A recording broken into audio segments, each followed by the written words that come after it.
we were talking about how if a man really wants a woman to challenge him, and you said there's these women who bulldoze over men. Mm-hmm. Explain a little bit more. They're constantly just triggering them and picking at them. It almost feels so like. This is this is where I think this has come from, because I work with many of these women. Okay. Because a lot of times they are intelligent women, they are sexy, they're capable, and they're not at a place of being necessarily needy. Basically, they are at a place where they can see that the man is not reaching his full potential. That's one thing. It's a woman who wants to evolve even more, and she knows deep down inside even the sex has become monotonous. It's mechanical. She knows there's so much more to why she's here, and yet she's yearning to experience that. So she's looking towards her man as the one to be the one to navigate. Like, in other words, her direction in life to do so much more is stronger than him. So she's coming from a place, in a way, saying, come on, be the man. Mm-hmm. Lead us, mm-hmm. direct us. Mm-hmm. And he's not reaching his full potential, and she knows that. Yeah. So it's eating her up inside. So she nitpicks at him. Yeah, she picks at him to get off his ass to do something. But what it is that she's not being sexually satisfied. She's not being stimulated in conversations. Mm-hmm. She's taken over the relationship. Mm-hmm. It's moved her into protection mode or masculine mode, where she is leading the whole household. Because two things happen in that. Because women desire social cohesion, and just the way that a lot of women can develop compassion fatigue, because you could be worriers. You want everyone to feel good. So just imagine a woman like that who is taking care of the children, meaning like their well-being. Not only is she taking care of them literally, like in masculine mode, taking them to school, but intuitively, energetically, mm-hmm. she knows if they're sick or something. Then she's doing that for her husband. She knows her husband's a little bit depressed. And yet she's not receiving. If a woman's not receiving, what starts happening to her energetically? Oh, she shuts down. She starts becoming what? Well, nitpicky, but then she also shuts down. She starts coming off maybe as a bitch. Yeah, but or they can shut down and not be connected to themselves and their femininity anymore. Yeah, so she's yearning for him to step up, and it might not be so much to call her on her stuff, mm-hmm. and that could, maybe that's something that can help in a relationship, but it's that she's not really receiving. The relationship's not balancing her out. She's putting in too much. Yeah, and so what do? Why stay? Do they stay? Do they leave? I mean, what I heard you saying before is that there is a different level of that connection in masculinity. And so what they do is they go to my website and they call me for my services. Hopefully the woman is able to connect to this way of connecting to a man, because that's what happens. I do meet these women where they bring their husbands in, and I work with them, and they're able to make that shift. But it's first understanding this. If she is unaware of what this thing is, then of course, she'll just suffer in a relationship. So how do you, let's say the couple comes in and the man is completely disconnected from this. How do you work with him? And if she's unaware, how do you work with her to get them even on the same playing field to even work with this? So for a man, there's many different things I would do, but it actually would be some maybe body work also. Like for example, it would be where I have him stand and connect his body and breathe as if he's a tree, and I would have his woman do things to distract him, and he's not able to. Like, he has to look me in the eyes. At any moment he looks away, I might smack his hand for a second, mm-hmm. to teach him how he has to be in his body, mm-hmm. when she's upset or when she's emotional. Like, for him to connect to what masculine energy is. Being solid. She wants him to be solid. That would be, like, for example, if I were to work with them together, it would just be information. It could be that he was, as a child, he grew up with a sister and mother, and that they both had been betrayed by men. So he, in his psyche, developed this like negative belief about masculinity. It could be many different layers of, like, I would explore with this person. so he can reclaim his balls, because there's something very attractive with a healthy masculine man. Absolutely. Yeah. And like even our culture today, you know, men who have like raped women and have committed like these horrific crimes, these men are not masculine. A man who acts out in an emotional way, in a violent way, is a feminine man.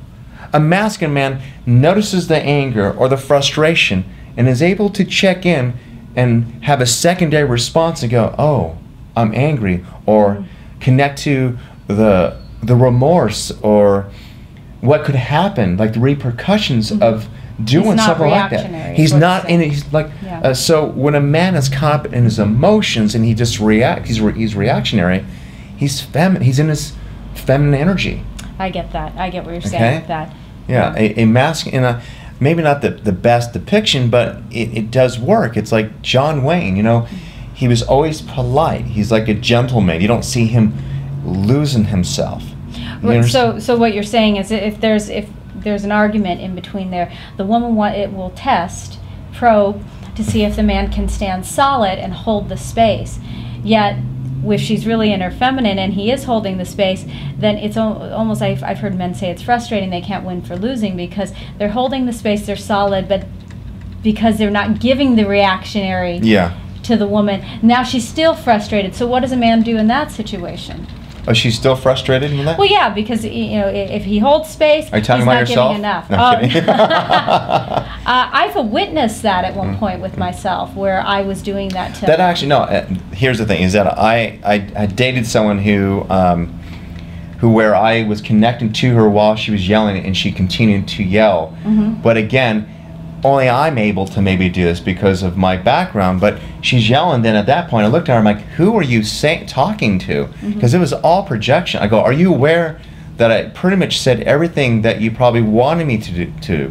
What else can I do to help you? Look how you're being. In other words, I'm giving it to her because she's not hearing me.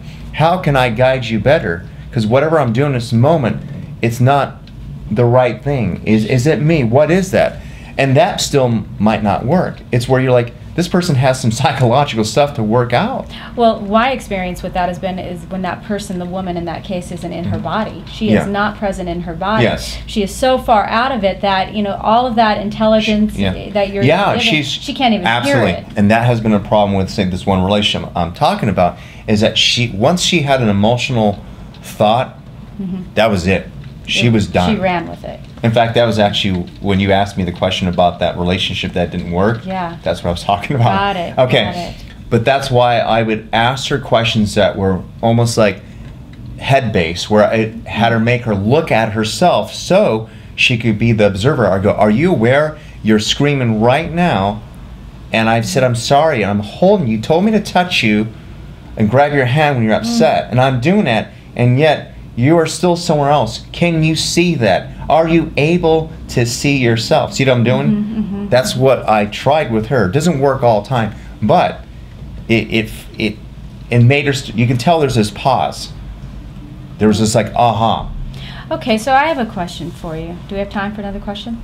Yeah. Okay, so if a woman is aware that she's in that space of not getting the connection that she wants from a man, or she's too much in her feminine, and she recognizes that, yet she wants the man in that moment to kind of grab her and just hold her. Yet now there's an energetic connection or a lack of connection where he's not in his body, so he's taking things personal. Yeah, he's moving into his feminine energy. Yeah. So and I've had this experience actually where I recognize it's like you could be sharing with a man your feelings and he gets angry at you. I mean, I knew that it was taking it someplace that wasn't a direction that was going to have any conclusion that was going to be good for either one of us. So there was this point where I just let it go. My question, though, to you is, sometimes you can go and sleep on it, wake up in the morning and say, okay, that really wasn't something that we need to revisit. It's useless. Yet I always look at things in a bigger picture. It was something on a compatibility maybe, or something that needs to be addressed. You talked about this earlier in another video about not speaking the truth, and then time goes by, and then it was never, things weren't addressed. So if this happens where the man becomes reactionary, as you say, in his feminine, the woman is already in the feminine. You've got both feminine energy here, and nothing gets accomplished. Yeah, because there's no direction, there's no guidance. Yes. But then my experience, because I've shifted into the masculine a lot, is to go back into the masculine. I have to shift into that place to almost not let it go on a tangent. Absolutely. And that would create even further frustration for you, because think of feminine energy being like the train and masculine energy being the tracks. And if a woman has to lay out the tracks, there's going to be this like inner resentment towards herself and possibly her man, because she does not want to have to do that in all areas in her life, mostly her love relationships. Yeah. If you were being offered some free tools that could get you unstuck, would you be interested? If so, visit RayDoctor.com and receive your free transformational exercises. Imagine starting each day feeling deeper love, a clearer mind, and being able to say to yourself, I really feel good. My clients love these, and so will you. Get them now for free at RayDoctor.com.